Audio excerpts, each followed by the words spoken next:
আপনি কি কোনো মানে এছাড়া শিক্ষকতা ছাড়া অন্য কিছু করেন? আমি আসলে এখন কনটেন্ট ক্রিয়েট করি। বুঝছেন কিনা? আমার এটা ভালো লাগে। আমি আপনাদেরকে বলেছিলাম যে আমি একসময় এলএলবি করতাম। আর এলএলবির সময় আমার কয়েকজন বন্ধু মিলেছিল।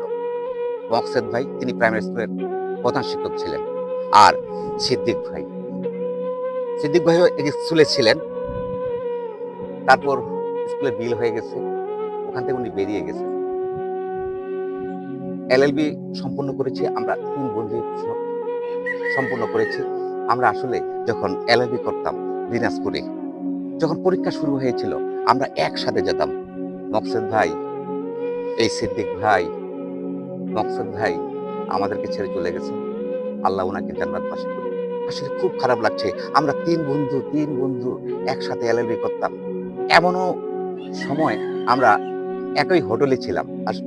মনে পড়েছে? হ্যাঁ, মনে পড়ে আপনার পড়ে। স্মৃতিগুলো আসলে এখনো মনে পড়ে। এই তো মনে হচ্ছে যে এই তো সেদিন।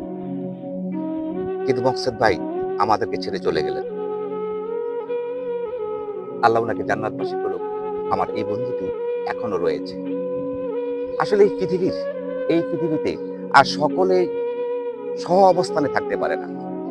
পৃথিবীতেই যেন এরকম। আজকে আমি যে অবস্থানের মাঝে রয়েছি, হয়তোবা সিদ্দিক ভাই সে অবস্থানে নেই। কিন্তু যোগ্যতা আমাদের একই যোগ্যতা। এটা হচ্ছে বিধাতার লিখন। বিধাতার লেখনকে কখনো অলঙ্ঘন করা যায় না। তারপরেও আমি বলব যে সিদ্দিক ভাই ভালো আছেন। আসলে বহুদিন ধরে দেখা হয় না। সেই ২০১০ সালে আমরা এলএলবি করেছিলাম। মনে পড়ে আপনার? পড়ে। ২০১০ সাল। আর আজকে হচ্ছে ২০২৬ সাল। এর মাঝের মধ্যে অনেক বিচ্ছেদ হয়ে গেছে। দেখা সাক্ষাৎ নেই, যোগাযোগ নেই। যোগাযোগ নেই।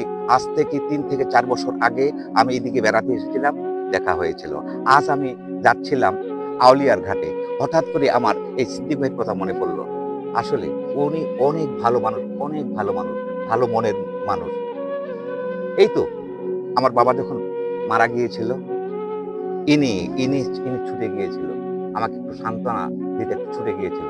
আমাকে অনেক ভালো লেগেছে। আসলে এই যে হৃদ্যতা, এই হৃদ্যতার জন্য আমি ভুলতে পারিনি। এই যে হৃদ্যতা আপনি দেখিয়েছিলেন, আমি আজও এই পাশ দিয়ে আপনার বাড়ির পাশ দিয়ে গেলে আপনার কথা মনে পড়ে আমি ছুটে আসি। আপনি একটু এলএলবি স্মৃতিচারণ করেন। আমি আসলে এলএলবি পড়ছি আপনারই সাথে। খুব আশা ছিল মনে। কিন্তু লাইসেন্সটা করতে পারিনি, হয়নি। আর এরই মধ্যে আমার একটু শারীরিক